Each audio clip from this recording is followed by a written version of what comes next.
कीर्तन महोत्सव या मंदिरामध्ये चालू आहे। मला वाटतं उद्या आमचा अखेरचे कीर्तन आहे। तुम्हाला कालच म्हणत होते की काल तुम्ही कथा काल होती राखी पौर्णिमा।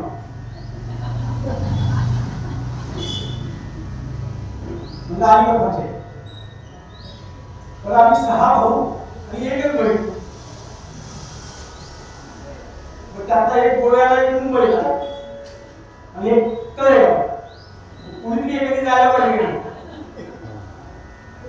तर वर्षभर आम्हाला काय ऐकावं तू आला नाही तू आला नाही तू आला नाही मी यांना म्हणून मला तारीख बदलून घ्या तू कालच्या ऐवजी आज पण इथे येणं काही काम नाही तळेगाव तर यायचं पण मोठा आनंद आहे कीर्तनाला। कीर्तनाचा सारखा आनंद तुम्हाला सांगतो जगात कुठेही नाही। सगळ्यात पहिली गोष्ट म्हणजे ते फुकट आहे। काही तिकीट नको काही नको ऍडमिशन नको परवानगी नको कुणी यावं आणि आनंद घेऊन जावा। तर परमार्थ आहे अध्यात्माचा बेस आहे भगवंताचं नामस्मरण आहे गाणं आहे रामकृष्णाच्या कथा आहे तुकाराम आहे ज्ञानेश्वर आहे रामदास आहे आणखी काय पाहिजे अजून काय पाहिजे आणि फुकट ते पौष्टिक नाही का त्यामुळे टेन्शन नाही मोठा आनंद आणि असा आनंद मला नाही वाटत जगाला कुठे मिळेल पैसे तुम्ही मिळणार नाही। आमच्या गावात गायिका त्यांचं नाव सांगत नाही तुम्हाला फार मोठ्या गायिका 100 लोकांची तिकीट लोकांनी गायब मारले या म्हणजे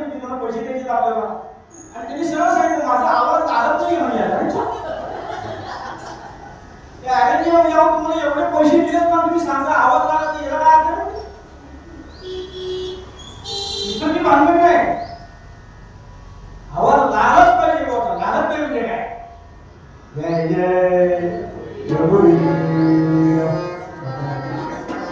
काय सगळ्याचं मूळ कारण काय माहिती का. भगवंताची सेवा आणि भक्ती. कारण आमचं सर्व अधिष्ठान आहे. सेवे दिवे चालू आहे. रंगमंचावर सगळा अंधार असतो बा थिएटरला आणि कलाकार भरपूर वेळ असते. इथे सगळं उशिरात काम. कीर्तनकार रस्त्यात तरी भेटला तरी लोक नमस्कार करतात. नटाला करत नाही. त्यांच्या मध्ये आमच्या हा फरक आहे. आम्हाला पाहायला येत नाही, आम्हाला ऐकायला येतात. त्यांना पाहायला येतं. आणि कीर्तन संपलं की बुवा डायरेक्ट घरी जातो. जय जय रघुवीर. असा हा सगळ्याचा आनंद देणारं हे हरी कीर्तन आहे. म्हणून कीर्तन चांग होय अंग हरी. किती छान सांगितलंय.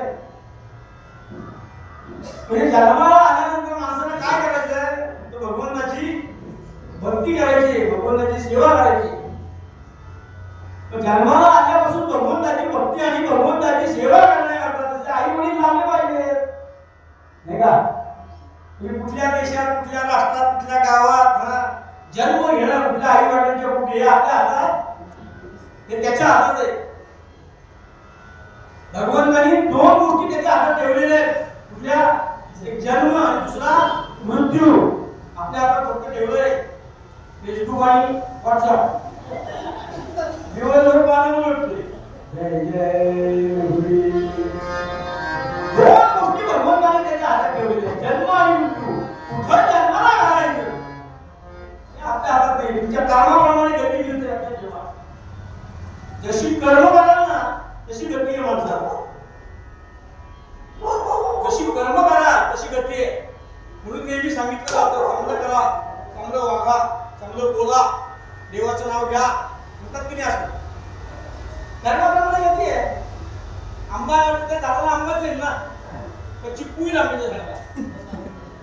पेरूच्या झाडाला पेरू येणार, केळी नाही येणार. पण जसं बीज रोवाल ना तुम्ही तसं उगवतं. म्हणून भक्ती महत्वाची. आपल्या हातात काही नाही.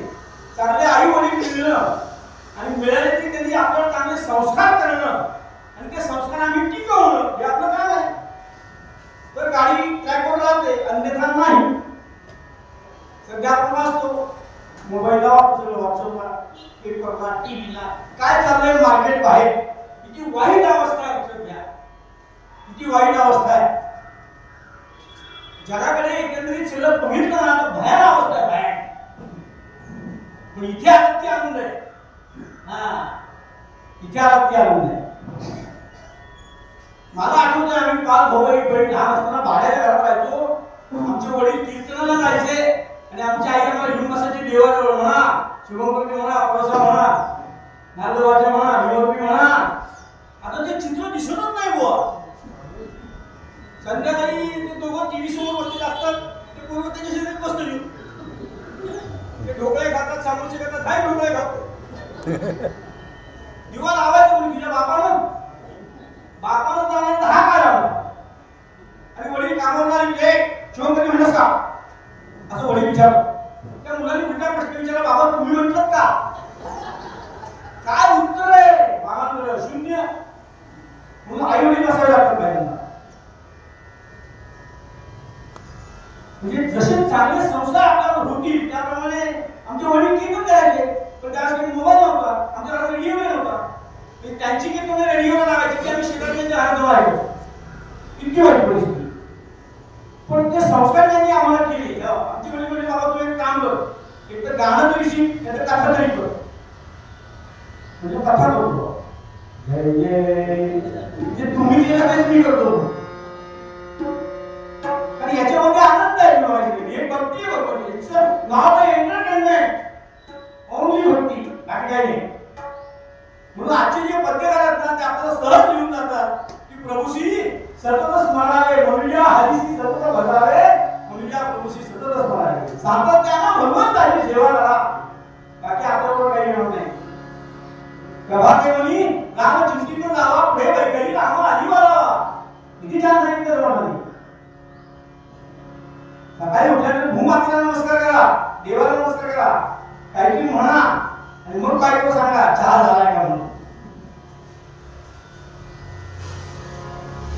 सातत्यानं भगवंताची सेवा करायची. एका जाता उठत बसता कार्य करता. जेवताना झोपताना दिसताना उठताना श्रीराम म्हणा. अतिशय सोपा मंत्र आहे. 13 अक्षरी मंत्र बाबा. श्रीराम जयराम गोंधळेकर महाराज सांगितलं आपल्याला. जे समर्थांनी सांगितलं तेच महाराजांनी सांगितलं. मारुतीला पहिला अवतार, समर्थ दुसरा अवतार आणि तिसरा ब्रह्मचैतन्य. साधारण सोपं बोलतोय, फार अवघड बोलतोय. असं हे हरिनामस्मरण येता जाता उठता बसता ज्यांनी घेतलंय त्यांच्याकरता भगवंत आहे. मोबाईल कसा काय माझ्या खिशामध्ये असतो सातत्यानं. मोबाईलची चेनच पडत आहे माझा. तो तर घरी विसरला तर ह्याला अटॅक येईल. तेवढं प्रेम त्याच्यावर.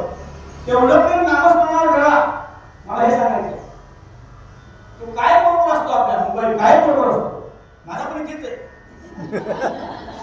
मी घेणार नाही कोणाचा. सांगण्याचं तात्पर्य आहे की तसं नामस्मरण सारखा करतो ठेवा. रस्त्याने एकटेच चालला श्रीराम जयराम जय जय श्रीराम श्रीराम म्हणत चला. काय बाकी विषय नाही ना. जायचं आपल्या घरी जायचं. कुणी नाही येऊ कोणा श्रीराम जयराम. बाकीच्या डोक्यामध्ये येणार नाही. एकच विषय श्रीराम. म्हणजे त्या रामनामाबद्दल महाराजांनी एवढं घेऊन ठेवलेलं आहे की जेवढं सांगायचं थोडंच. गोंधळ महाराजांनी काही प्रश्न विचारला. काय प्रश्न विचारते लोक त्याचा निर्णय आम्हाला अनुभव आहे. आम्ही कीर्तनाला जातो. त्याला भारत कालपर्यंत गेलाय गोंधळाने. कुठे कथा झाली असं नाही. मी एका ठिकाणी कीर्तनाला गेलो तर माणसाने मला प्रश्न विचारला बुवा तुम्हाला मुलगा काय आहे. काय गरज आहे का कीर्तनाची काय घेऊन.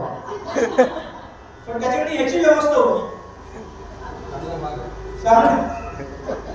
मुख्याची व्यवस्था त्यांच्या घरी. आणि मोठ्या पहिल्याने विचारलं तुम्हाला मुलगा हवा म्हणलं. मला 2 मुली आहेत म्हणलं. याच्यात मला मुलगा नाही का.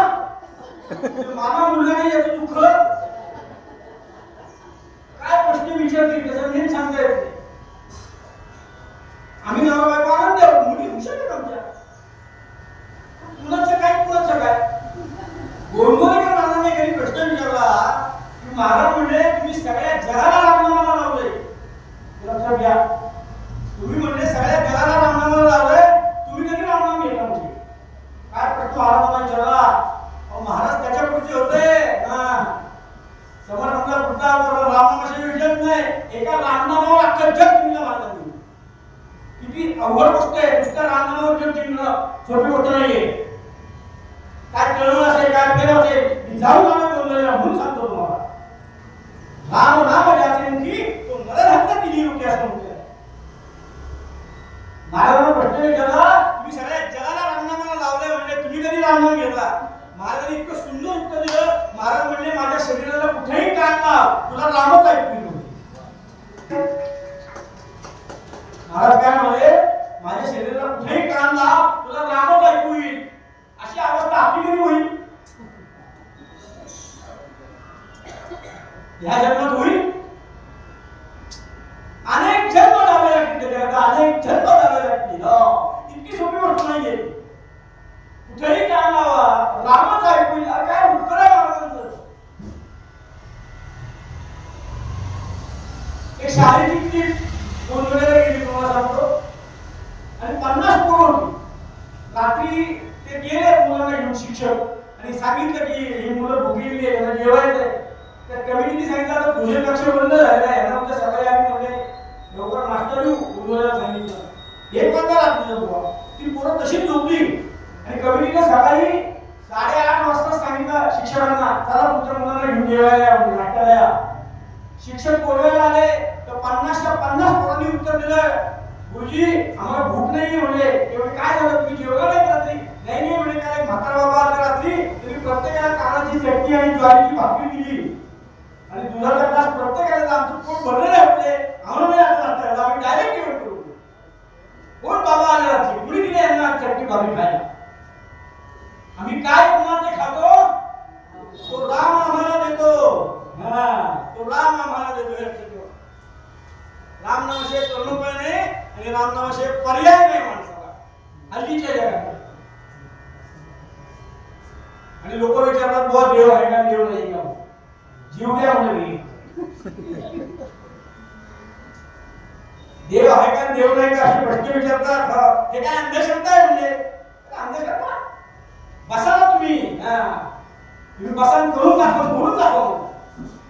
मला विचारलं बुवा देव आहे का म्हणजे म्हणलं आहे 100% म्हणलं. कुठे आहे म्हणजे इथंच आहे म्हणलं सिद्धिविनायक मंदिरामध्ये. देव पाहण्याकरता बाहेर जावंच लागत नाही. आईचं वैष्णवी करा एक चित्त आवडी आनंद आला बाबा हे लक्षात ठेवा. आईचं वैष्णवी करा एक चित्त इथेच देव आहे. देव कुठे नाहीये कुठे भूजल तेज समित रविशेषी काटा किती असते बघा तीर्थला व्यापी अवधा तो जगदात्मा दशांगुले उडला. भगवंत कुठे नाही असं नाहीये. जळी स्थळी काष्टी पाषाणी लाकडामध्ये दगडामध्ये सगळीकडे देव आहे ना. आमच्या इथेच देव आहे. ऐका आपण म्हणतो मी केलं मी नाही केलं. इथे भगवंत आहे त्यांनी केलं. देव आहे देव नाही असं नाहीये असं प्रश्न पण विचारू नका. पाऊस कोण पाडतं सकाळी संध्याकाळी कुठून होते संध्याकाळी रात्र कशी होते पुन्हा उजळतं कसं. मोदी काही टीव्हीत बटन दाबत नाही. सगळं ऑटोमॅटिक आहे की नाही. ऑटोमॅटिक सगळं ऑटोमॅटिक आहे. येणं जाणं सगळं ऑटोमॅटिक आहे. मग ऑटोमॅटिक म्हणजे काय एक अदृश्य शक्ती आहे. अदृश्य शक्ती आहे आणि ती अदृश्य शक्ती काम करते आणि ती अदृश्य काम करणारी शक्ती म्हणजे भगवंत आहे. तुम्ही पाहिलाय का म्हणजे पाहिलाय कीर्तनाला हजारो वेळ असावा लागतो. कधी कुठली वेळ कशी सांगता येत नाही. तुम्ही पाहिलाय का म्हणलं बाहेर कुठं इथं पाहिलंय म्हणलं कसं आहे म्हणलं गॉड आहे जी गोळी गॉड आहे म्हणलं. आले कीर्तनाला या दोन्ही देव पाहिलाय काय क्युरियोसिटी आहे. बसले म्हणले बुवा तुम्ही पाहिलाय म्हणलं मला दाखवा. कसा म्हणलं देव बाबाचा भुकेला आम्ही श्रोत्यांनी भुकेले एवढे जास्त श्रोते कीर्तनाला जेवढी मजा. निम्मा पूर्वरंगे जरा तरी विचारलं कुठे इतके सोपं आहे आमचं देव कुठे. एखादा आमदार खासदार यायचंय कुठपर्यंत आहे आले दिसत नाही म्हणजे कसे दिसते. देव बघण्याकरता त्या नंबरचा चष्मा लावा म्हणजे दिसेल. तो चष्मा इंडियात कुठे मिळणार नाही. त्याला म्हणलं पैसा का खाली पैसा कशी आहे तुम्हाला गोड आहे म्हणजे किती गोड आहे तुम्हाला खूप गोड आहे. तुम्हाला खूप गोड म्हणजे कशी मला दाखव. तो म्हणलं ते काय बुवा प्रचंड गोड आहे मला दाखव की म्हणलं. म्हणजे त्याचं काय ते मी खाल्ल्यामुळे ती किती गोड आहे हे माझंच मला माहिती आहे म्हणले. ते दाखवता येणार नाही म्हणले. तसाच भगवंत आहे. अनन्याश्चिंतयन्तो मां ये जनाः पर्युपासते तेषां नित्याभियुक्तानां योगक्षेमं माहम्. है की नाही सोपं काम आहे. जो अनन्य भावानं मला शरण येतो ना अरे पाता त्याचा योगक्षेम मी चालवणार आहे. कसा आहे भगवंत माऊली असं म्हणाली की तुझं सगुण म्हणू की निर्गुण आहे.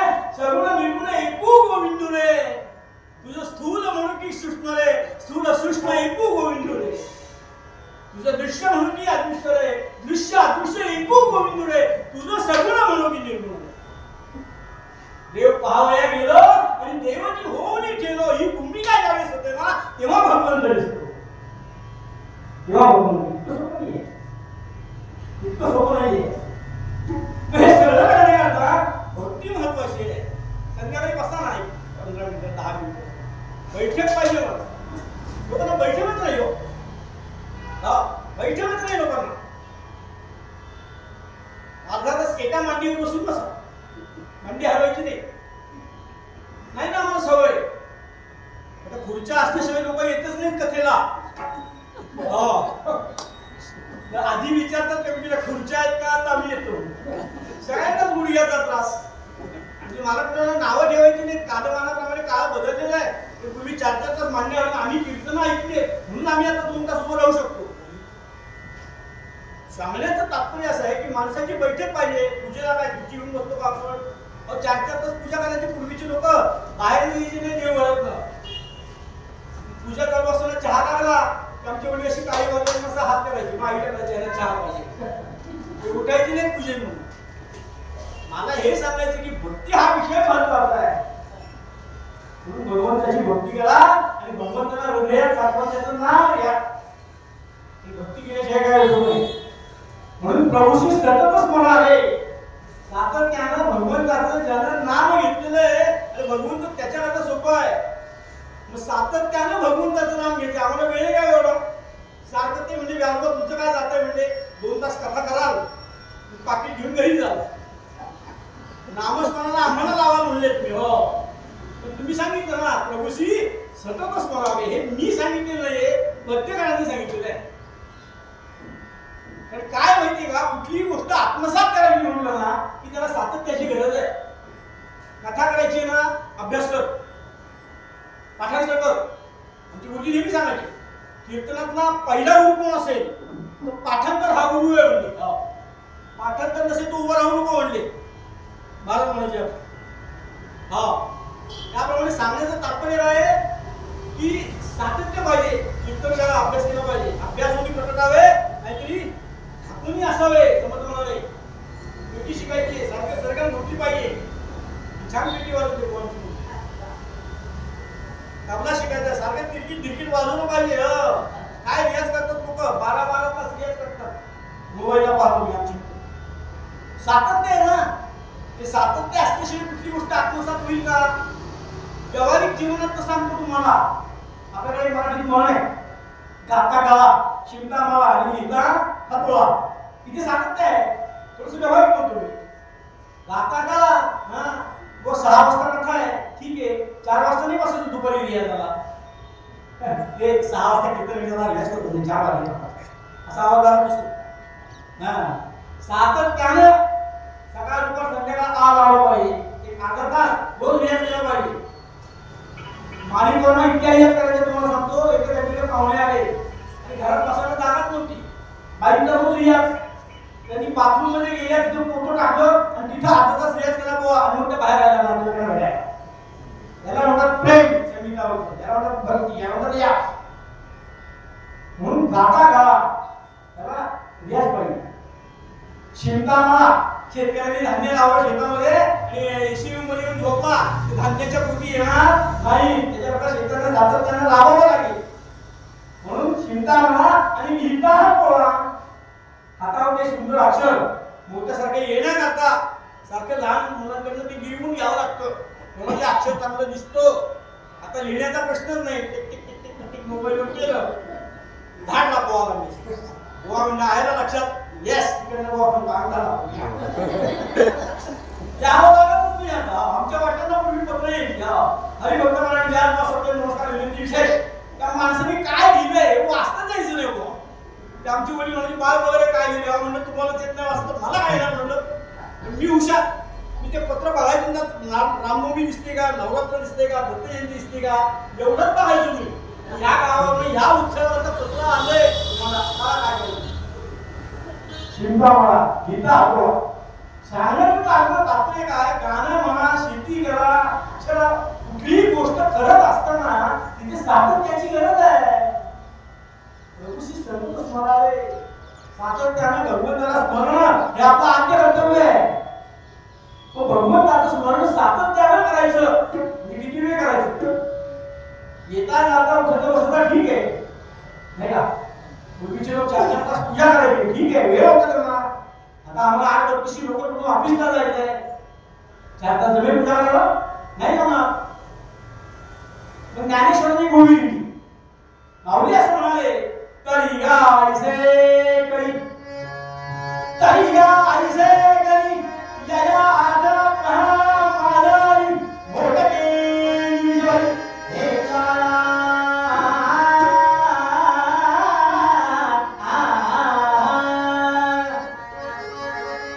माऊली असं लिहिते, तरी गायसे करी, जया आता प्रहारा मालारी मोठे निमिष भरी दे तुला. किती वेळ द्यायचा भगवंताला?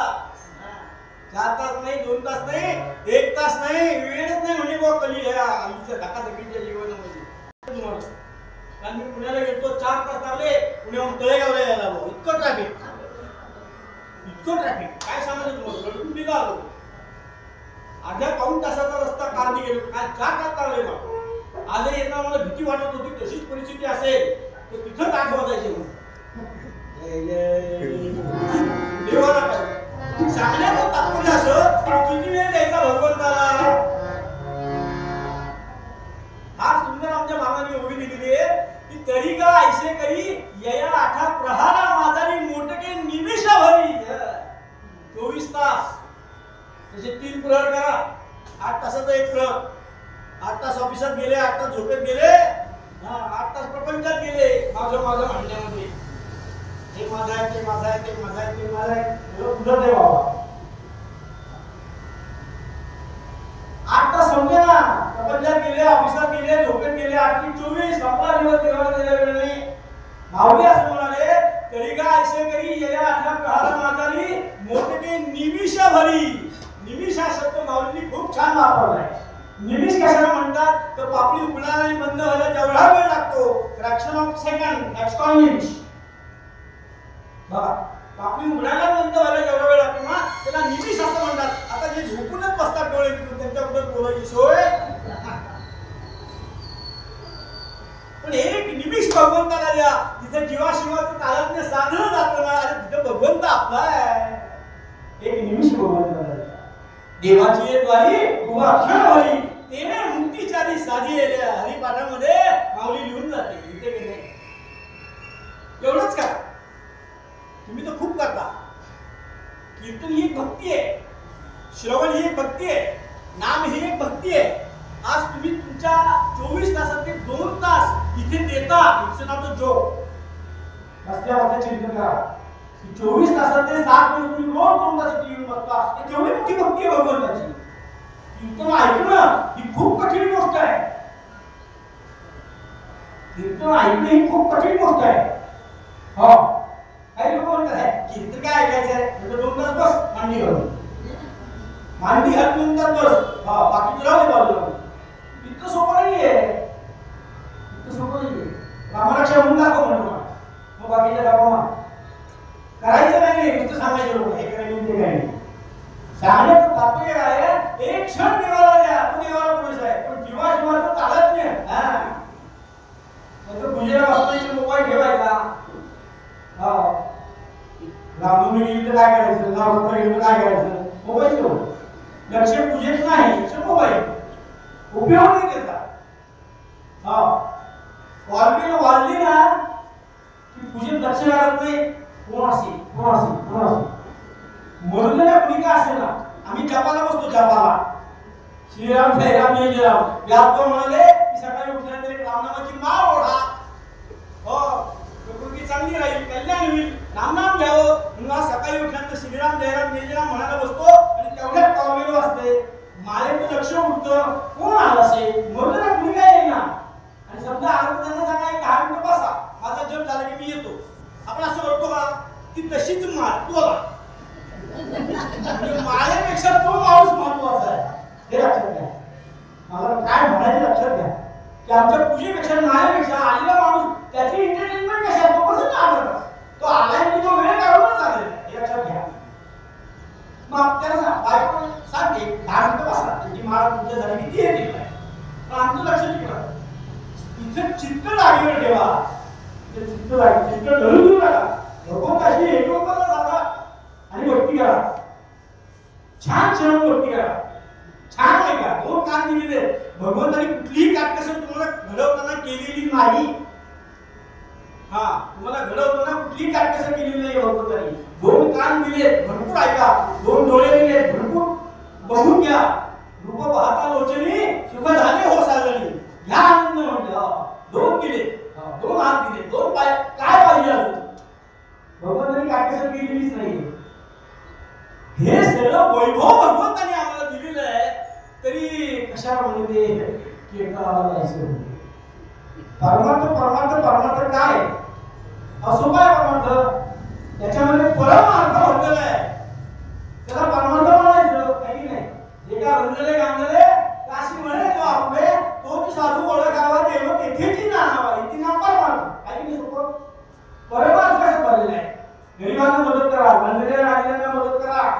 ते कामाला येईल. दानधर्म करा, अन्नदान करा. हा श्रवण रूपाची पूजा, अन्नदान आणि नामस्मरण ही 30 सुट्टी इंदोरीला म्हणून सांगितली. अन्नदानाला पुण्यच नाही. मग अशी भक्ती आपण करायची, श्रवण भक्ती करायची, छान ऐकायचे. दुसरी कीर्तन भक्ती, कीर्तन आहे परमार्थ आहे. हा परमार्थ आहे. गोंधळकर महाराज त्यांच्या आईला घेऊन, म्हणजे त्यांच्या आईने त्यांना सांगितलं गणू काशी यात्रेला जायचंय. गणू म्हणाले आता बैलगाडी सांगतो जर काशी तर काय कठीण म्हणजे महाराजांच्या काशी यात्रेला जाणाऱ्या बैलगाडी. जसं समर्थांचं प्रेम राणूबाई होतं तसं गोंधळकर महाराजांच्या आईवर प्रेम. अगं आई म्हणजे तुला काशीला जायचं ना, चल बैलगाडीत बस म्हणजे. बैलगाडीत बसले, गावातले ब्राह्मण निरोप द्यायला आले की महाराज आईला घेऊन काशीला चालले. त्या आईनं आलेल्या ब्राह्मणाला सांगितलं आम्ही काशी यात्रेला चाललोय, आमच्या घराकडे लक्ष ठेवा. महाराज म्हणजे तुला काशी यात्रेला जायचं ना, कशाला घराकडे लक्ष म्हणजे. दान मंत्र म्हटला, ब्राह्मण वाटत पाहत होते. 2 मिनिटात घर खाली झालं. चला आम्ही काशी यात्रेला. त्याला म्हणतात परमार्थ. आम्ही पिंपरी यात्रेला निघालो, लाईटची लागली की नाही, 10 वेळा ते कुठून कुठून बघतो. काशीला चाललोय बाबा, काशी तू काय चुकलो, आता नाही जायचं काशीला. यालाही परमार्थ, यालाही परमार्थ. सहज सोपा परमार्थ करा. म्हणून सातत्यानं भगवंताचं नाव घ्या, सातत्यानं भगवंताचं नाव घ्या. आणि एका समोर अभिष्ठान असतं, त्याचा आशीर्वाद असताना पाठीमागे गुरुकोश निविदा. नुसतं हे वाचलं ना 50% काम झालं. ज्ञान तुझ्या पाठीमागे महाराज ना, स्वामी आहेत ना आपल्या मागे, घ्यायचं कारणच नाही. फक्त श्रीराम जयराम जय जयराम म्हणा, विषय संपला. काय कठीण काय, कठीण काहीच नाहीये. ते करायचे कुणी. म्हणून माणसाला भक्ती करायची नाही. भक्ती साहेबांचा उपाय नाही. उपासना म्हणजे भक्ती करायची. त्याला जवळ घ्यायचे, त्याला उद्या जेवढं ह्याच्यावर प्रेम करतो ना आपण, काकांवर प्रेम इथे जास्त झाला. हा कामात नाही, ते दरवाजापर्यंतच आहे. हे लक्षात ठेवा. बायकोला किती वेळा आपण हातमारतो दिवसभरात, कामावरून आल्यानंतर, जेवायला वाटताना, सकाळी उठल्यानंतर. त्याच्यापेक्षा 2 वेळा ह्यांना जास्त हातमारा. ते कामाचे, ते कामाचे नाही, दरवाजापर्यंतच आहे. असं हे नामस्मरण आपण करायचं. आणि एखाद्या भगवंताची कृपा झाली की विषय सांगतो. मला एक दृष्टांत सांगतो. काश्मीर देशामध्ये एक राजा होता.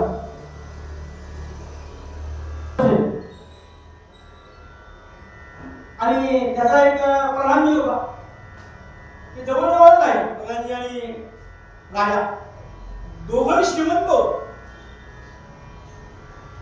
दोघंही श्रीमंत होत. आणि त्या राजाला एक मुलगा आणि प्रधानाला एक मुलगा. त्या राजाच्या मुलाचं नाव सुधर्मा, सुधर्मा सुधर्मा. आणि याचं नाव, मुलाचं नाव काळ. अशी 2 मुलं होती. एक राजाचा एक प्रधान. तो सुधर्मा आणि काळ. आता राजाचा काय प्रधानाचा काय, त्या दोघांची एवढी गट्टी जमली ते दोघं एकत्र खेळायचे. छान खेळायचे, दोघांची मैत्री जमलेली. दोघांनी एकत्र यावं, मस्त खेळावं, मजा करावी. आणि राजा श्रीमंत होता, प्रधानही बऱ्यापैकी श्रीमंत होता. पण ते मुलांचं काय होतं माहितीये का, त्यांचं लक्ष सगळं भक्ती मार्गाकडे होतं. भस्माचे पट्टे लावायचे, रुद्राक्षाच्या माळा घालायच्या. आता त्यावेळेचे खेळ ते सगळे असे देवाचे खेळ खेळायचे.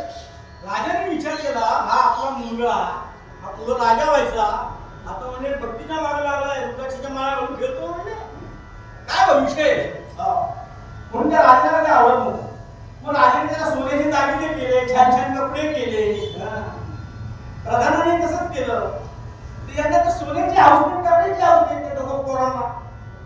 दागिने घातले की ते म्हणून ब्राह्मणाला यांनी भेट देऊन टाकावे.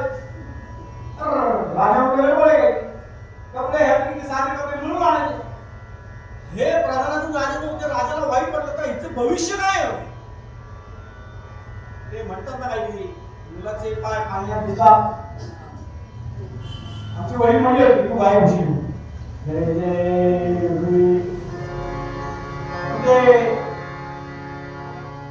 आमच्या घाटवरून मला सल्ला दिला की गळ्यामध्ये गाणं आहे म्हणजे हातात झान घे आणि पोटात कीर्तन आहे चालू करा.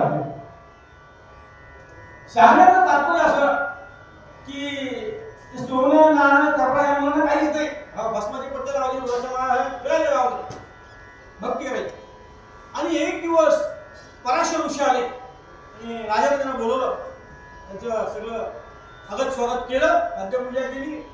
गुरुदक्षिणा दिली आणि म्हणले ही दोन पोरं आमची अशी आहेत म्हणली, सुधर्मा आणि हा तारक.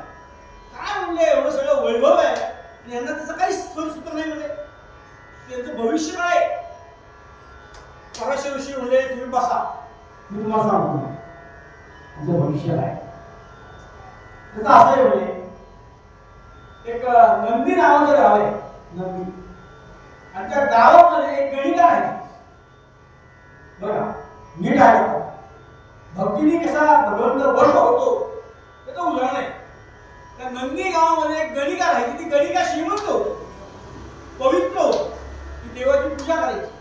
तुम्ही बसायला सोन्याचं आसन स्वतःकरता तयार करून घेतलेलं होतं आणि नृत्य करण्याकरता एक उत्तम असा मंडप बांधलेला होता त्या पराशर ऋषीने सांगितलं. आणि ती गणिका त्या मंडपामध्ये नृत्य करायची आणि छान ती भगवंताची सेवा बिवा अशी करायची. आणि काय झालं माहितीये का, एक दिवस तिला शोक होता. तिने एक माकड पाळलं, एक कोंबडा पाळला आणि त्या माकडाच्या कोंबड्याच्या गळ्यामध्ये रुद्राक्षाचा मणी घातला आणि ते तिथे ठेवले मंडपामध्ये आणि त्यांच्यासमोर ती नृत्य करायची रोज. तिला आनंद वाटला. एक दिवस काय झालं तर सभा मंडपाला आग आली आणि त्याच्यामुळे तो माकडही जळालं आणि कोंबडाही जळाला. तिला फार वाईट वाटलं आणि मग पराशर ऋषींनी सांगितलं तो कोंबडा आणि ते माकड जे जळालं ना, ती दोन मुलं ती तुमची आहेत. मनुष्य योनीमध्ये आलेली ही दोन मुलं आहेत ती. आणि ती जी गणिका होती ती भाविक होती, श्रद्धाळू होती, भक्ती करायची आणि त्या मुलांवर असे माकडांना हे तसे संस्कार झाले. त्यामुळे ते समोर काय असत पाहिजे पूजा अर्चा करताना. त्यामुळे ती जी दोन माकड आणि हे आहे कोंबडा, ती जी दोन मुलं मंडपामध्ये जळाली, ती दोन मुलं तुमच्या घरी जन्माला आलेली आहेत. एक प्रधानाकडे आलाय, एक म्हणजे यांच्याकडे आलेले आहे. म्हणजे अरे राजाला पुरा ऐकामध्ये.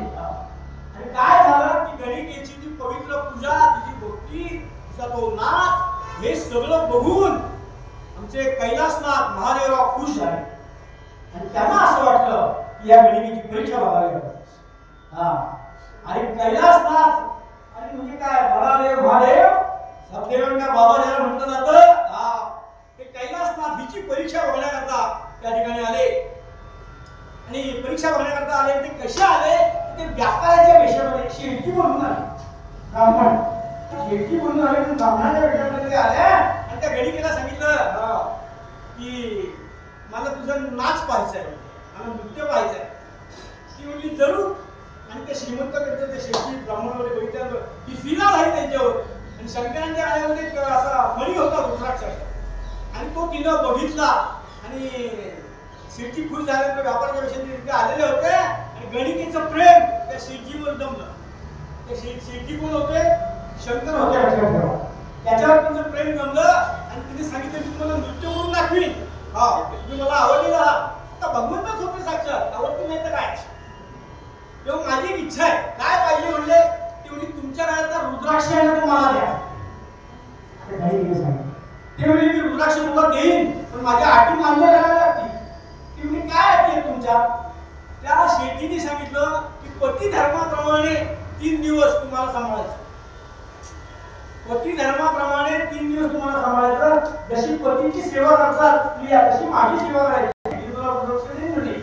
आणि माझ्या शेवटच्या क्षणी मला जो त्रास होईल त्यामध्ये तू मला मदत करायची. आणि काय होईल ते सांगता येत नाही.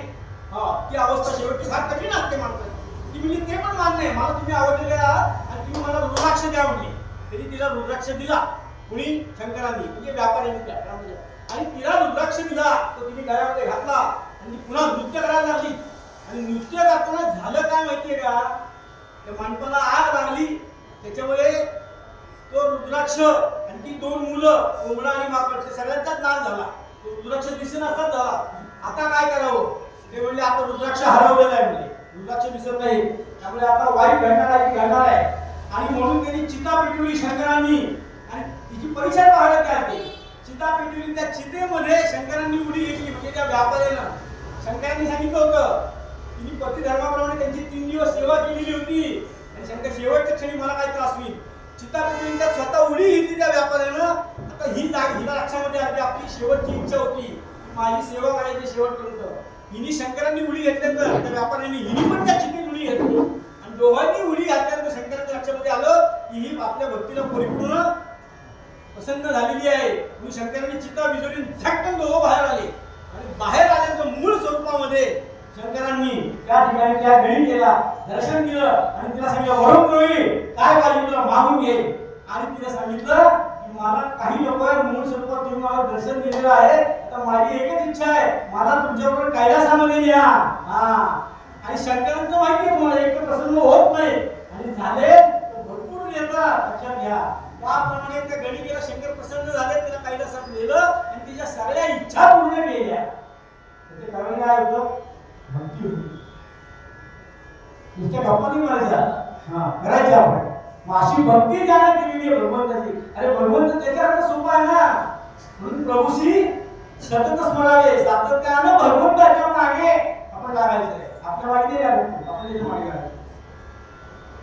मथुरेच्या गोकुळाला गोकुळाष्टमी आली तिथे आहे की 15 तारखेला गोकुळाष्टमी. मथुरेच्या अगदी सातत्य वाला, मी जसं मागाशी सांगितलं की साताराला शिंताला इथे सातत्य त्याप्रमाणे मथुरेच्या गोपिका मथुरेला जायच्या. कशाला जायच्या? दूध दही ताक विकण्याकरता. माठावर माठ सातत्य किती आहे की नाही? आणि त्या माठामध्ये काय असायचं? दही दूध ताक लोणी हे असायचं माठामध्ये. त्या कृष्णाची एवढ्या एकरूप झालेल्या होत्या. 12 वर्ष कृष्ण गोकुळात राहिले जन्मल्यापासून आणि नंतर ते मथुरेला गेले. नंतर ते द्वारकेला गेले. सांगण्याचं उद्धवाला पाठवून होतं त्याच्याकरता, बघ काय परिस्थिती आहे तिथे, त्या कशा झालेल्या आहेत, मी तिथे नाही तर माझा सहवास त्याला जडलेला आहे, बघ म्हणले जाऊन. आणि सारख्या कृष्णाशिवाय त्या राहू शकत नव्हत्या, इतकी सातत्य भक्ती होती त्यामध्ये. सांगण्याचं तात्पर्य मथुरेच्या बाजाराला जायच्या बिचारा माठावर माठ दही घ्या. मला ती जाहिरात करायला पाहिजे की नाही? तुम्ही दही घ्या, तुम्ही दूध घ्या, तुम्ही ताक घ्या. तो बाहेर बोर्ड लावलाय, या गॅस कोणते घेतोय, या अभ्यंकर कोणते घेतोय, लोक त्याप्रमाणे येतात. जाहिरात केल्याशिवाय येतील काय? सांगण्याचं पूर्वी म्हणजे जाहिरातीचं युगच आहे. दुनिया झुकती है काय टीव्ही नाही काय ते केसांच्या जाहिराती, नफाच्या जाहिराती काय फक्त टीव्ही तुम्ही मला सांगा. आता हे राजकारणाचे कोण लावले आता कसं वेळ देतो त्याला मी आलो टीव्हीवर म्हणजे मोबाईलवर बातमी येतात. एक मोबाईलवर चॅनल आहे त्याच्यात त्या बातमी येतात जीवन थोडक्यामध्ये कळतं काय परिस्थिती. नाही तर हे कुठे काय दिवे लागलं. सांगण्याचं तात्पर्य असं आहे, मी ती कृष्णा मालिका बघायला बसतो पूर्वी महाभारत रामायण महाराजा म्हणजे आमची मुली आणि बाबा की कथा काढता मला काय कळलं नाही. मला बघायची मुली धार्मिक कार्यक्रम मी बसतो कृष्णा मालिका. आता कृष्णाचा जन्माचा सीन गोकुळाष्टमीचा आम्ही तर दरवर्षी कृष्णा जन्माला राहतो तिथं काय बाबा. तर म्हणजे टीव्ही वाले काय दाखवतात, गोकुळात दाखवतात का तुरुंगात दाखवतात ते मला पाहिजे होतं. म्हणून बुवा मी बसतो बघायला.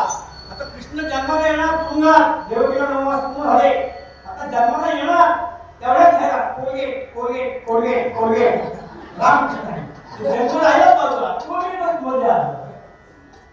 काय म्हणजे तसं ह्या गोपिका मथुरेच्या बाजाराला निघाल्या, दही घ्या दूध घ्या कुठं म्हणतात त्या काय म्हणत होत्या?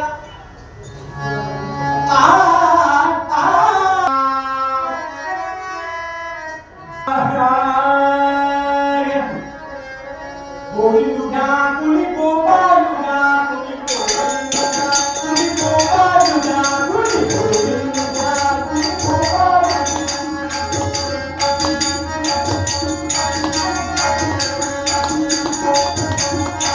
कुणी गोविंदुगा कुणी गोपालुगा कुणी गोविंदुगा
आपल्याला प्रभूची सतत स्मरावे, सातत्यानं भगवंताचं स्मरण करा.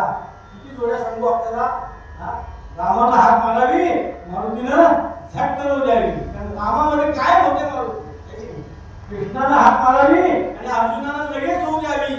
काय प्रेम होतं अर्जुनावर, पाची पांडव सगळ्यात जास्त प्रेम कोणावर, अर्जुनावर. आमचं तसंच होतं, आम्ही 5 भाऊ, वडिलांचं प्रेम माझ्यावर जास्त. काय सांगायला आहे, आमचं एक भाऊ का असं नाही म्हणजे तो गातो जाणार म्हणून खूप छान गायतो. बरोबर आवाज दिला. सांगण्याचं तात्पर्य असं की म्हणजे मारुती आणि राम, कृष्ण आणि अर्जुन, रामकृष्ण परमहंस आणि विवेकानंद, किती जोड्या, पांडुरंग आणि नामदेव, त्याच्यातला लाडका ताई, अशी एकरूपता, अशी सातत्य पाहिजे आपल्याकडे, तरच जीवनामध्ये माणूस यशस्वी होतो. म्हणून प्रभूशी सतत स्मरावे. स्मरण हा माणसाचा स्थायी भाव आहे. स्मरण म्हणजे काय माहिती का, आठवण ठेवणं, भगवंताची आठवण राहिली पाहिजे. आमचं कसं आम्ही विसरतो. 4 गोष्टी आम्हाला सांगितल्या ते झालं, आलं नाही येत आणलं, आलं नाही आणलं, मी आलो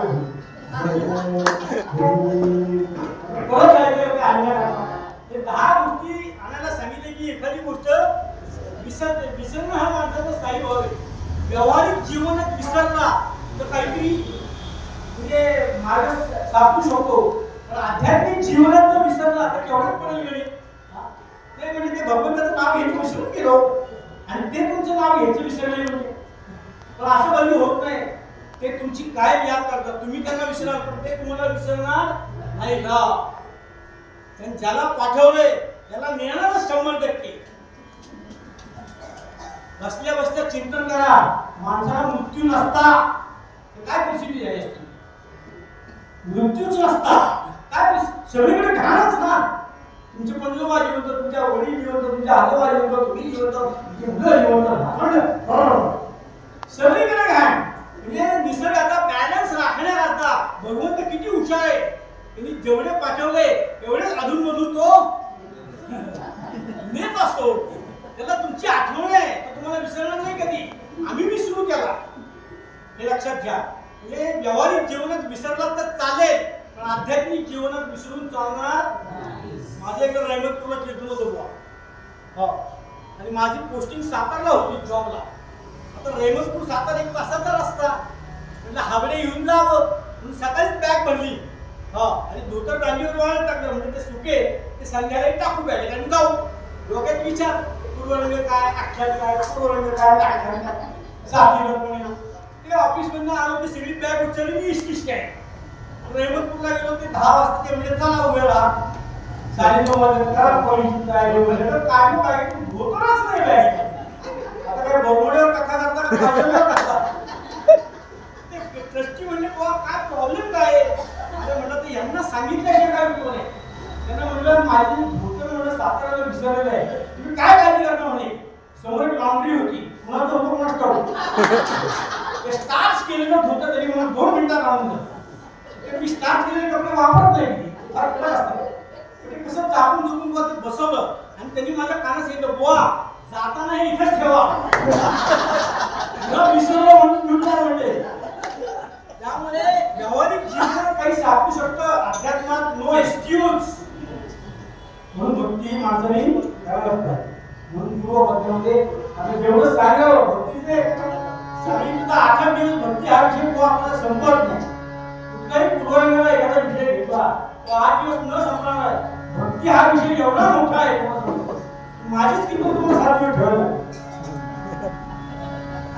सांगण्याचं तात्पर्य असं की प्रभूशी सतत स्मरावे, सातत्यानं भगवंताची अर्जव केलेली, नमस्कार केलेला, उपासना केलेली, त्याला हृदयात साठवा आणि मोक्षाची पायरी गाठा. म्हणून आमचे दीनदयाळ महाराज या ठिकाणी घेऊन जा.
एवढी आख्यान आहे आणि सगळी आख्यान जी आहेत आमच्या पगडीची त्याची अर्ध्या तासात संपणारी नाही.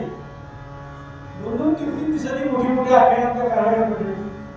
तर एकेका आख्यानामध्ये कमीत कमी 25 पद कुठं गात बसतात एवढा वेळ आहे का? तुम्ही 4-4 तास काका असायच्या तेव्हा कुठे 10-15 पद म्हणली जायची. हो तेव्हा तुका म्हणे हा कथा महत्वाची. सकाळची वेळ आहे, छान सूर्यास्त उगवलेला आहे आणि छान असा सूर्य उगवलेला आहे. सूर्याची तीर सगळ्या पृथ्वीवर पडलेली आहे. सूर्यकिरण अमृतामध्ये नाहून निघालेले आहेत, भिजून निघालेले आहेत आणि कैलास पर्वतावर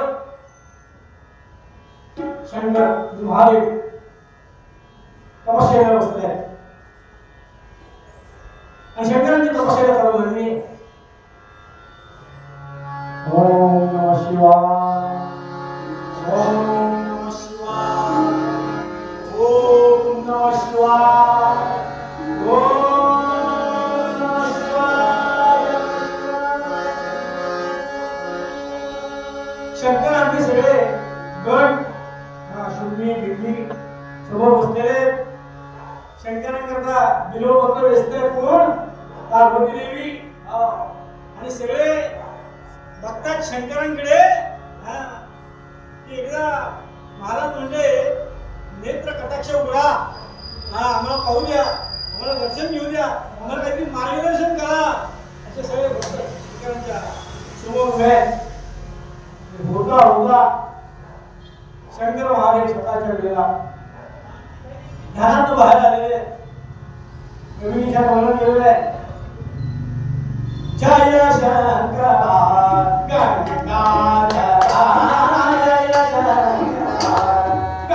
गंगाधरा जय शंकरा.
आई बोलली नाही तर चालेल, बायको जर बोलली नाही तुकार लागली नसतो.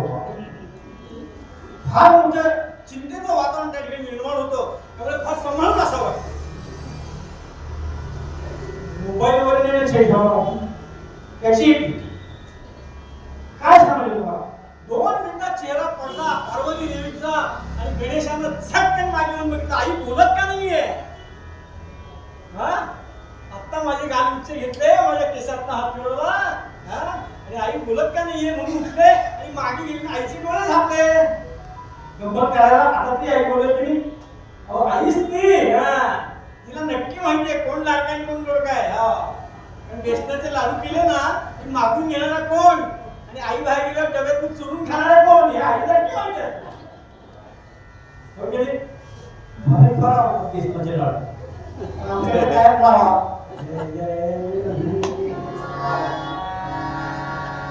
रवा आणि खावा. त्याप्रमाणे सांगण्याचं तात्पर्य माझे डोळे असे मिटले असे कळत मी म्हणे अरे आता तू होत नाही. दादा कोण आला इथे? हो का? मग हा दादा नाही हा तूच आहेस. मस्ती करू नको चल पुढे ये. गणेशाला पुन्हा मांडीवर घेतलं. मी मांडीवर घेतलं आणि चेहरा पडला. टेन्शन प्रॉब्लेम खाली जाळा शब्द मध्ये का? हो मध्ये मला काय लोकांना प्रॉब्लेम असतात मला काही कळत नव्हतं. मी मागाशी सांगितलं बरोबर काही प्रकरण आलं घशाशी की श्रीराम म्हणा ते सगळे कथाकथित आहेत ना त्यांना का विसरता तुम्ही? आणि ते जर मागे असतील ना सकाळी उठल्यानंतर हाताने शिष्य म्हणायचं हरिओम नमस्ते गणपती भव्य प्रत्यक्षम करतो. काय झालं म्हणाला 2 मिनिटात संपलं. आता विशेष म्हणावं नंदवट म्हणावं अंघोळ यावर काय काम आहे आपल्याला. तर त्याचं स्मरण राहतं ना त्याच्यामुळे. तर चेहरा पडला आणि गणपतीने ते बघितलं मला की म्हणजे काय ग आई नाराज नाही बाबा मी कुठली नाराज. चेहरा वाचणं हे एक शास्त्र आहे. हे लक्षात ठेवा. पॉझिटिव्ह आहे की निगेटिव्ह आहे लगेच कळतं. चेहरा वाचणं एक शास्त्र आहे. तर म्हणजे तू नाराज आहेस नाही बोलले असं कसं मला काही कळत नाही का? मी जरी लहान गे असतो ना तरी मला कळतं बरं सगळं. नाराज आहेस की नाही सांग का नाराज आहेस? काय झालं तुला? काय झालं तुला सांग का नाराज आहेस? मग माझ्याकडे काही चुकलं का? प्रत्येक प्रश्नाचं उत्तर काय झालं तरी काय? आई काय नाराज आहे? प्रश्नचिन्ह ती म्हणजे अरे गणेशा तुला सांगून काय उपयोग आहे? म्हणजे माझं दुःख तुला सांगून काय उपयोग आहे? तू काय माझं दुःख निवारण करणार आहेस? अगं तुझं काय मी सगळ्या जगाची दुःख नाहीशी करतो. मी सगळी दुःख नाहीशी करतो. तुझं दुःख मला किरकोळ आहे. म्हणजे लोक नमस्कार करतात माझं दुःख नाहीशी करण्याकरता लाईन लावतात. म्हणजे गरुशीला जर जायचं असेल तर लक्ष्मी रोडला लाईन असती. संकट मी पाहिले मी थांबलो नाही लाईन तो भाग वेगळा. सांगण्याचं तात्पर्य असं इतके लोक भाविक आहेत. तर म्हणजे मला सांग नाही रे म्हणजे तुला सांगून काय उपयोग आहे? तू लहान आहेस तू काही माझं दुःख नाहीशी करणार आहेस? अगं मी सगळ्या लोकांची दुःख नाहीशी करतो जगातलं. तुझं तो पहिला भेटतो काहीच नाही. आणि लोकांना सांगून काय उपयोग नाही. लोक इकडनं ऐकून सोडून देतील. आणि पुन्हा बरोबर म्हणतील बाड्यांची बायको किंवा शंकरांची आणि बाड्यांची दुःख आणखी वेगळी असतात. बाड्यांची दुःख आणखी 4 व्हीलर येऊन दुःखी आहे. काय सांगाल तुम्हाला? 3 BHK येऊन दुःखी आहे. अशा अस्वस्थ आहेत लोक.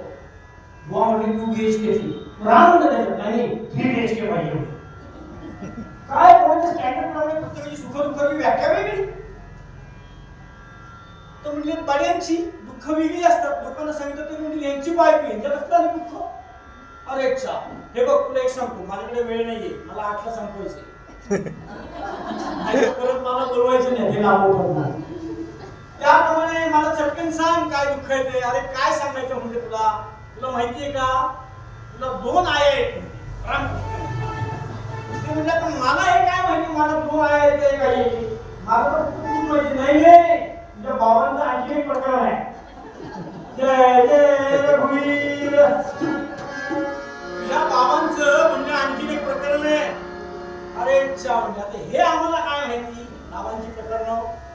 आमच्याच आम्हाला काही माहिती नाही, बाबांचं काय माहिती आहे म्हणजे आम्हाला नाही म्हणले.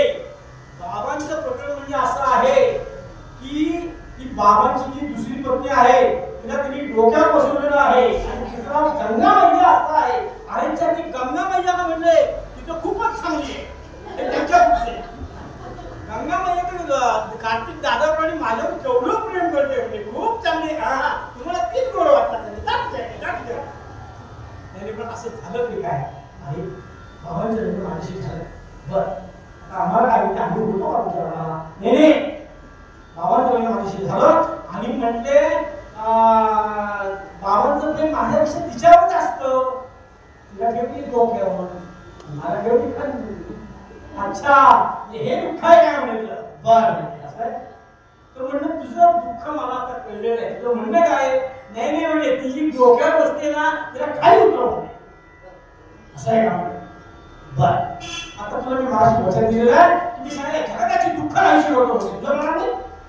चल हे घे वचन मी लागतो कामाला म्हणते आणि तुझं दुःख निश्चित 8 वाजायच्या आत जागो मात्र. आता हे निघाले आईला दुःख झालेलं आहे गंगा मैया वरती बसलेल्या आहे त्यांना खाली उतरायचं म्हणजे इतकं सोपं आहे हो. डोक्यावर बसलेली तिला खाली आणायची सोपी गोष्ट नाहीये हो.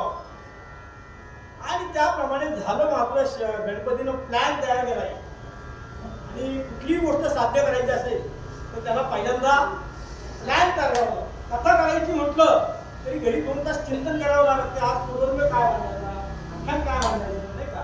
घर बांधायचं प्लॅन करावं लागतं. चोरी करायची प्लॅन करायचं. तुम्हाला मी किती चोरी केली ते कळत नाही मला पण करतात प्लॅन काय. आणि त्याप्रमाणे झालं मात्र गणेशानं प्लॅन तयार केला आणि कामाला लागले. गणेश त्या ठिकाणी कामाला लागले मात्र आणि काय केले पहिल्यांदा कॉल केला तुम्हाला वरुण राजाला कॉल केला इकडे या म्हणले. वरुण राजा तयार आणि असं म्हणजे मला म्हणले त्याचं तुम्हाला सांगतो काय ते की या वर्षी मी सांगतो काय का म्हणले सगळीकडे दुष्काळ पडायचा आहे. अजिबात पाऊस पडला तर माझी शिवाय म्हणले. वरून अजिबात तंबीरी कुठेही पाऊस पडायचा नाही. आणि मी सांगतो पाऊस कुठं पडायचा त्या ब्रह्मगिरी पर्वतावर. ब्रह्मगिरी पर्वतावर एक गौतम नावाचे ऋषी बसलेले आणि ते काय करतात ते स्वतः धान्य लावतात स्वतः धान्य पिकवतात आणि स्वतः पिकवलेलं लावलेलं धान्य ते ग्रहण करतात. म्हणजे तो फक्त त्या ब्रह्मगिरी पर्वतावर पाऊस पडायचा बाकी कुठं पाऊस पडायचा नाही. म्हणजे पहिली कमी वरून राहिला आणि वरून राहिला सांगितलं कामाला लागा म्हणजे. आणि तुम्हाला सांगतो सगळीकडे दुष्काळ कुठेही पाऊस नाही काही नाही सगळीकडे दुष्काळ पडला मात्र आणि फक्त ब्रह्मगिरीवर मी जाऊन आलो तिथे ब्रह्मगिरीला मी मोठ्या आवश्यक सांगतो. ब्रह्मगिरी माझी त्र्यंबकेश्वरला रामनवमी होती तेव्हा मी तिथे जाऊन गेलो त्याप्रमाणे ब्रह्मगिरीवर होतो पाऊस. आमचे गौतम ऋषी बसलेले त्यांचा आश्रम होता अहिल्या देवी त्यांची पत्नी आणि त्याप्रमाणे त्यांचा आश्रम त्यांनी ते धान्य लावावं भाताचे हे लावा वाफे लावावे भात तयार करावा स्वतःचा अन्नी वगैरे सगळं त्या ठिकाणी चालू होतं त्यांचं मात्र. आणि ते गौतम ऋषी तिथे बसले होते तिथं भयंकर पाऊस सगळीकडे दुष्काळ. गावातल्या लोकांनी विचार केला अरे दुष्काळ पडला खायला नाही काय नाही म्हणजे आता करायचं काय आपण. तेवढे एक काम करा त्या ब्रह्मगिरीवर पाऊस आहे ते नाशिकलाच होते सगळे. ब्रह्मगिरीवर पाऊस आहे म्हणजे आता आपण सगळा मोर्चा कुठं वळवा ब्रह्मगिरीवर वळवा तर आपली फोटो भरती म्हणले नाही तर आपलं काही खरं नाही. आणि गावातली सगळी लोक त्या ब्रह्मगिरीवर निघाली. सगळी लोक ब्रह्मगिरीवर निघाली आणि ब्रह्मगिरीवर निघाल्यानंतर त्या सगळ्या गर्दीमध्ये गणेशाने काय केलं ब्राह्मणाचं रूप घेतलं. आणि गणेश ब्राह्मण झाले. लक्षात घ्या गणेश भडकी झाले मात्र. आणि त्या गणपतीची एक गाय होती जया नावाची दासी होती दासी जया नावाची त्या दासीला बरोबर घेतलं आणि तिची परिस्थिती अशी तिची खूप मारली ती मरून पडे पण दुष्काळात ती काय तशी दाखवली पाहिजे ना. वर्षभर खायला काही पोट कपाटीला गेलं काही विचारू नका डोळे असे झालेले त्या गाईला बघून घेतलं आणि सगळे निघाले कुठे ब्रह्मगिरीवर छोला वाटे दुष्काळग्रस्त सगळे लोक तिथे जमलेले. आपण कसे आला म्हणजे गणपती म्हणाले आम्ही पण शिकायला काही नाही म्हणजे तुम्ही वरती धान्य पिकवता असं आम्हाला कळलं म्हणून आम्ही या ठिकाणी आलेलो आहे म्हणले. हो या ना म्हणले, तुमचं स्वागतच आहे ब्रह्मगिरीवर. आणि त्याप्रमाणे यांना एक झोपडी बांधून दिली. म्हणून झोपडी म्हणजे आश्रम बांधून दिला. आणि विद्वान ब्राह्मण गणपती उद्योग सगळा ह्यांनीच केलेला, पाऊस यांनीच इथं पाडला. ती काय बरोबर आणली त्या आश्रमामध्ये ते राहिले कोण? गणेश शास्त्री, मागे गणेश शास्त्री आणि पुढे गौतम ऋषी. त्यांचे जप जाप चालू असायचं, यांची ध्यान करणं चालू असायचं. आता गणपती म्हणजे मोका साधावा आईने तर आपण वचन दिलेलं आहे म्हणजे. आणि यांचे बाफे वगैरे लावलेले होते भाताचे. आणि तुम्हाला सांगतो असे करारून आलेले होते वरती धान्य, ते आता 15 दिवसातच पीक निघणार. एवढ्या गणेश शास्त्रींनी काय केलं, आपली जी कपाटीला गेलेली गाय होती, जया नावाची दासी, तिला गाय बनवली होती, तिला दिली सोडून त्या शेतामध्ये. चला म्हणजे कामाला लागा. आणि तिला शेताला सोडल्यामुळे ती सगळ्या धान्याची नासधूस केली. आणि इकडे हे आमचे गौतम ऋषी पाहत होते, अरे हे सगळे लोक इथं आलेले, त्यांना भात पिकवायचे, खायला द्यायचे, आणि ही गाय म्हणजे कपाटीला पोट गेलेले, ही सगळी धान्याची नासधूस करते, हिच्याकडे पाहिलं पाहिजे. म्हणून तुम्ही दरबारची काडी घेतली कोणी? गौतम ऋषींनी. ती काडी मंत्रवली आणि ती काडी मंत्रांनी काय केलं, त्या गायीवर सोडली. वास्तविक ती गाय मरावी असा त्यांचा उद्देश नव्हता, तिथनं बाहेर यावी हा उद्देश होता. पण त्यांनी ती गाय दरबारची काडी मंत्रून त्या गायीवर सोडली. कोणाचं दुर्दैव, कोणाचं? गौतम ऋषींचं. त्यांनी ती काडी सोडायला, ती गायीला लागायला आणि ती गाय खाली कोसळून पाडायला एकच गावासाठी म्हणून गणपती पळत होते. गणपती म्हणजे चला आपलं काम झालं म्हणजे. जय जय रघुवीर. आता म्हणजे काय करावं, त्याप्रमाणे ती गाय कोसळली खाली आणि हे घाबरले गौतम ऋषी. त्यांनी कमंडलू घेतला, त्याला पाणी पाजलं. ती गाय आ करून बसलेलीच होती. यांनी वरनं पाणी टाकलं आणि तेवढ्यात त्यांनी राम म्हणायला एकच गाड झाली. म्हणजे आपल्या हातनं म्हणजे हो हत्या झाली आहे. जय जय. आता काय करावं म्हणजे गो हत्या झाली म्हणजे आपल्या हातनं प्रायश्चित्त आपल्या ह्याला पाहिजे. प्रायश्चित्त घ्यायला तुम्ही काय असतो माहिती का, गावात त्या ब्राह्मणाची घर असेल, एखाद्या ब्राह्मण गावात असेल, हे असं काय नाटक झालं तो त्या ब्राह्मणाकडे जायचं. तो ब्राह्मण सांगा गावातल्या शहरातल्या कुठल्याही ब्राह्मणाला 5 किलो दूध द्या, एक गाय द्या. आता गाव ब्राह्मण कुठल्याही ब्राह्मणाने हा ब्राह्मण त्यांच्याकडे जाणार एक पद्धत झाली. त्याप्रमाणे झालं. मात्र प्रायश्चित्त घ्यायचं म्हणजे ते आले गणेश शास्त्रीकडे, म्हणजे मला प्रायश्चित्त घ्या. म्हणजे काय घेऊ प्रायश्चित्त? अहो म्हणजे माझ्या आता गो हत्तीचं पातळ झालेलं आहे. म्हणजे ती गाय कोणाची? अहो ती माझीच की गाय, तुम्हाला काही वाटत नाही म्हणले. ब्राह्मणाची गाय मारता म्हणजे तुम्ही, ते पण श्रावण महिन्यामध्ये काय लावले काय म्हणजे तुम्ही, तुम्हाला काही कळतं की नाही म्हणजे. फार मोठं प्रायश्चित्त मला घ्यावं लागेल. हे का बोलल्या काय प्रायश्चित्त असते घेऊ का म्हणजे गो हत्या झालेली माझ्या काय करावं मला सांगू. प्रायश्चित्त घ्या आणि प्रायश्चित्त घ्यायला लागेल. गो हत्या झाली तेव्हा म्हणजे आमच्या वडिलांची आराधना करा. यांचे वडील म्हणजे महादेवराव, महादेव महादेव सौदेवर का बाबा. आमच्या वडिलांची म्हणजे आराधना करा, शंकरांची तपश्चर्या करा, एक तप तपश्चर्याचं करा आणि ते प्रसन्न होतील.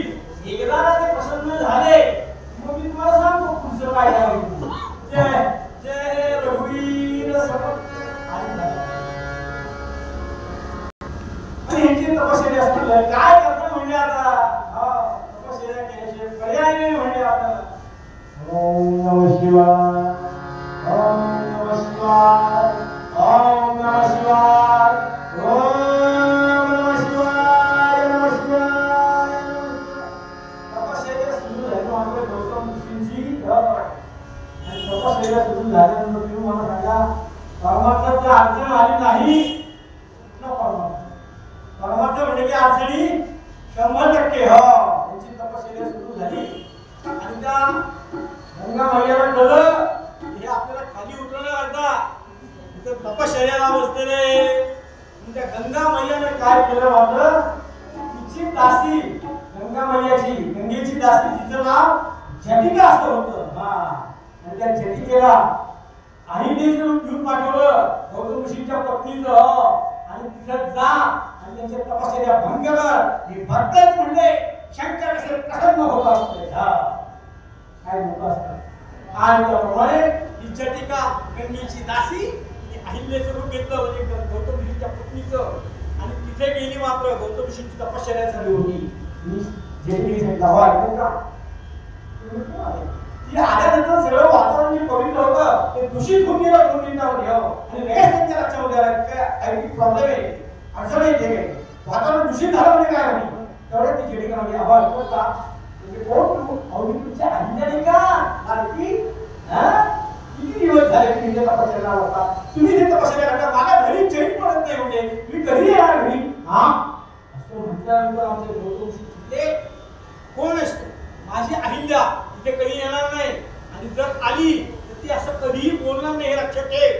तू खरी कोण आहेस ते मला सांग आणि मला जर खरं कळलं तर मी पाहतो मी तुझ्यावर पाणी प्रोक्षण करतो आणि ते पाणी प्रोक्षण केल्यानंतर जर तू अहिल्या असशील तर तशीच राहशील आणि जर अहिल्या नसशील तर दूध भरलेल्या कुत्र्यासारखी म्हणून तुझी परिस्थिती होईल.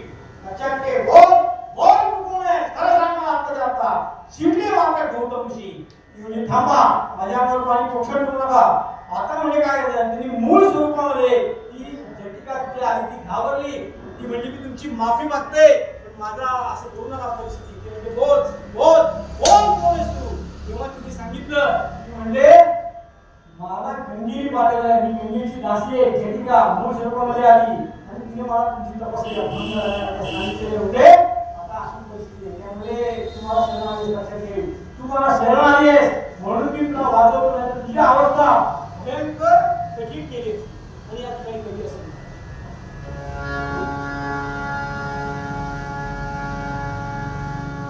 तिथे रूप दादा घे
दुसरा आमदार येतो तरी रस्ते होत नाही. प्राधिकरणात उत्तम व्यवस्था आहे. सांगण्याचं तात्पर्य असं की झालं मात्र शंकरांनी कोणती ऑर्डर केली सा विचार सहजासहजी खाली येणारी होती. ए चल खाली ये. ती म्हणली मी नाही येणार. मी नाही येणार. मी सांगतो ना म्हणलं तुला खाली ये म्हणून. उतर खाली. ती म्हणली मी उतरणार नाही. म्हणजे माझ्याशी वाद घालू नको.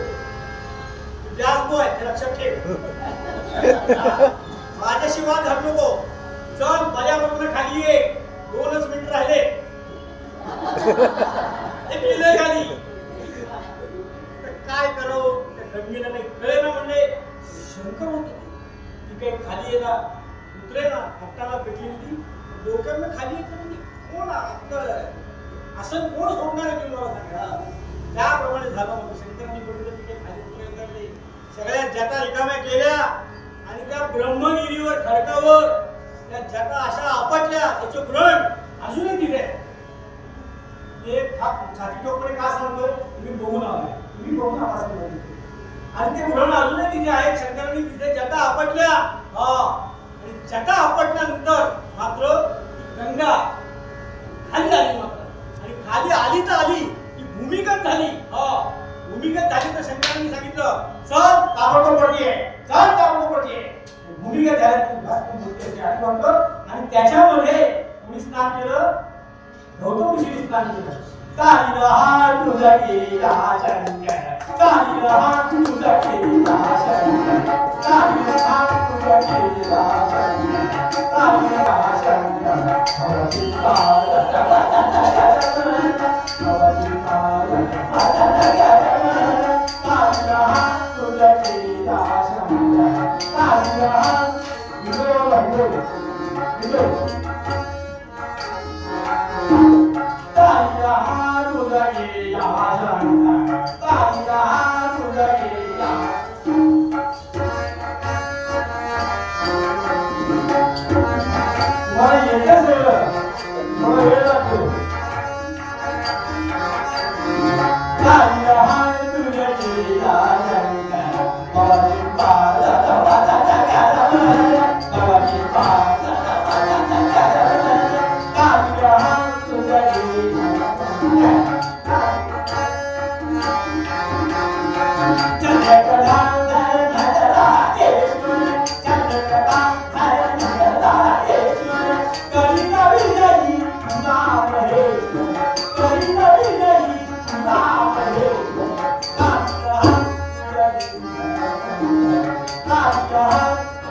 गौतम ऋषीने तिला स्नान केलं आणि ती गंगा ब्रह्मगिरीवरून जी वाहती आहे ते अजूनही तिचं पात्र त्या ठिकाणी सुरू आहे.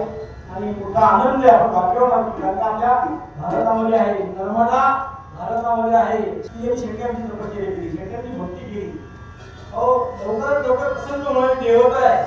श्रावण महिन्यामध्ये अनेक सण असतात.